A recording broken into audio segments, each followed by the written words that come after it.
If my father was alive today, he would be exactly 65 years old. So you mean to tell me that we are going to hold somebody accountable when they were 13, 14 years old for something that occurred 65 years ago? Integrating at an Arkansas high school. This is a Washington Post reporting. Reports that Jones, who was 14 at the time, could be seen standing a few yards from where the 6 black students were being jostled and repelled with snarling racial slurs by ringleaders of the mob. That was 65 years ago, and I had no idea when I walked up there what we were doing. That was, 65 years ago, and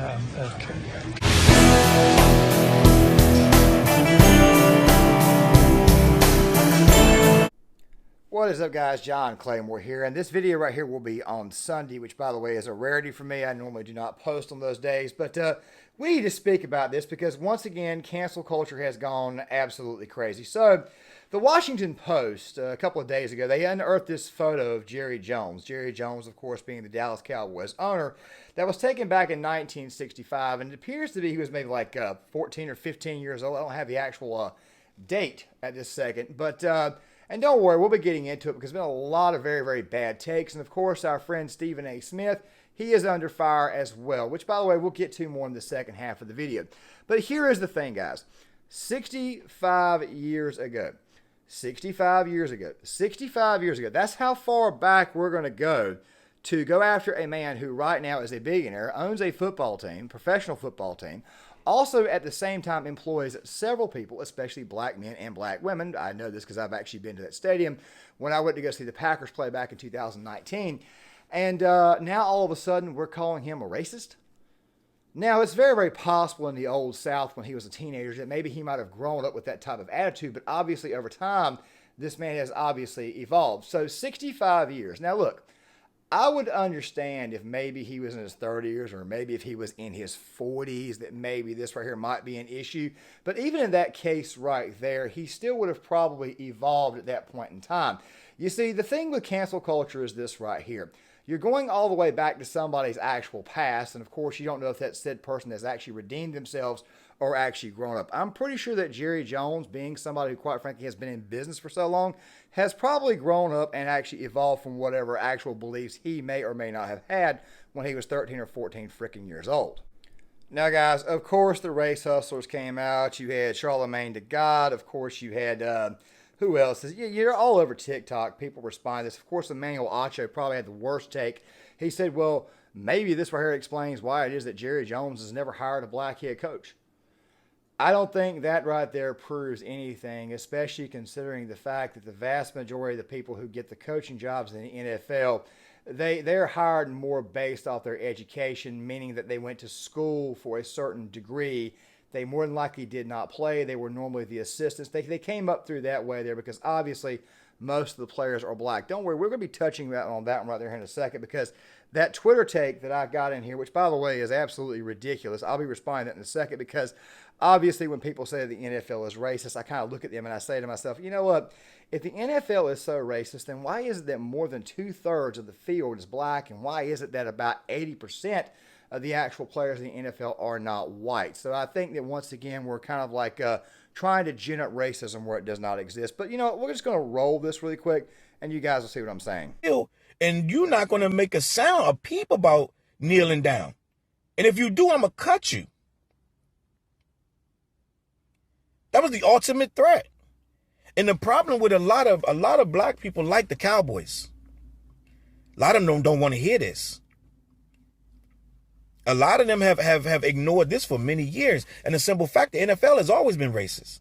The NFL, I just told you in the beginning, we weren't even allowed to play. It's always been racist. So it's not a conversation about, is the NFL racist? My son asked me when the kneeling went down, right? My eldest son asked me when we were talking about it. And he said he was boycotting. I'm like, what you boycotting for?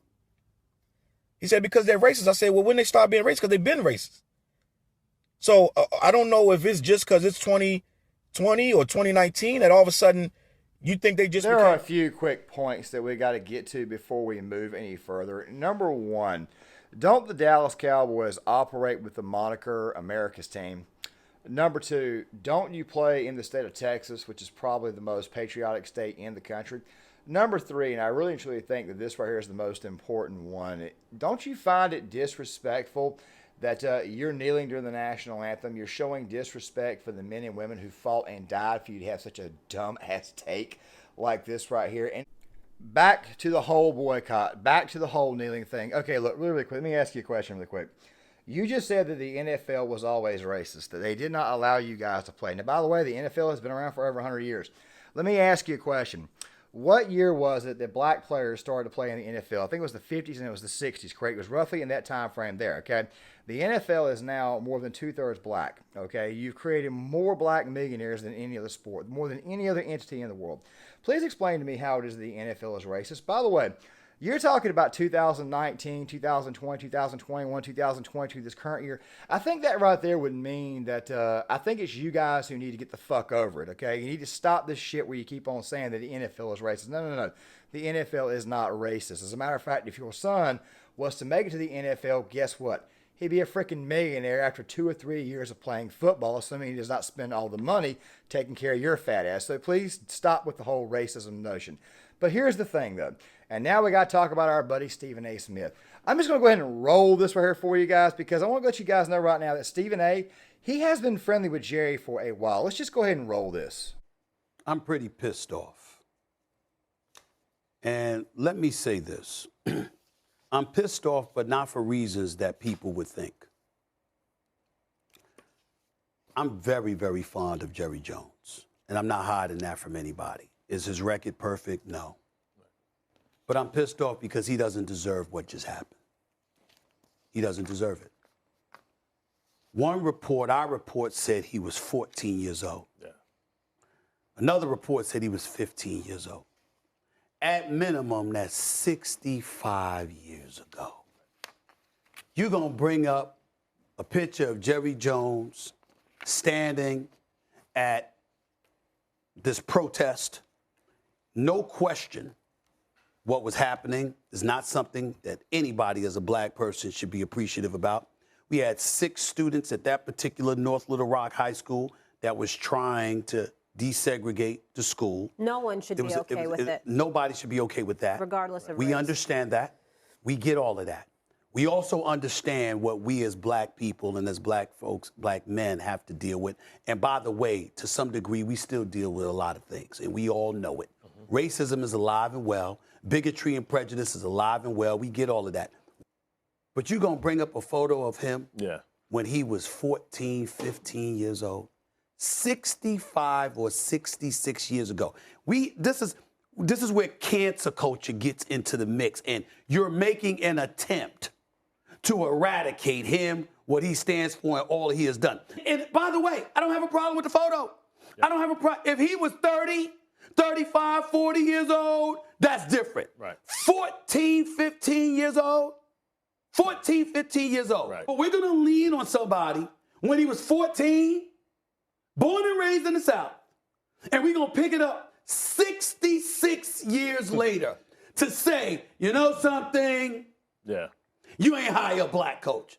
I think that's pretty low. I really, really do. I think that part is pretty low. If he were an adult, that would be different. But a 14, 15-year-old kid raised in the South who literally is just standing there looking, and we use that to bring up in the year 2022. Oh, this is where you were. You got to explain this. You ready to explain what you did when you were 14? 100%. 100% agree with Stephen A. here. But here's the problem, Stephen A.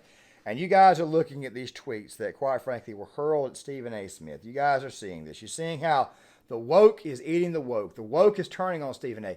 Stephen A., as right as you are, the fact of the matter is that you kind of sort of created this entire environment. You kind of sort of created this atmosphere to be eaten by your own. Let me explain really quick. Stephen A. Smith is one of the biggest race baiters on television, okay?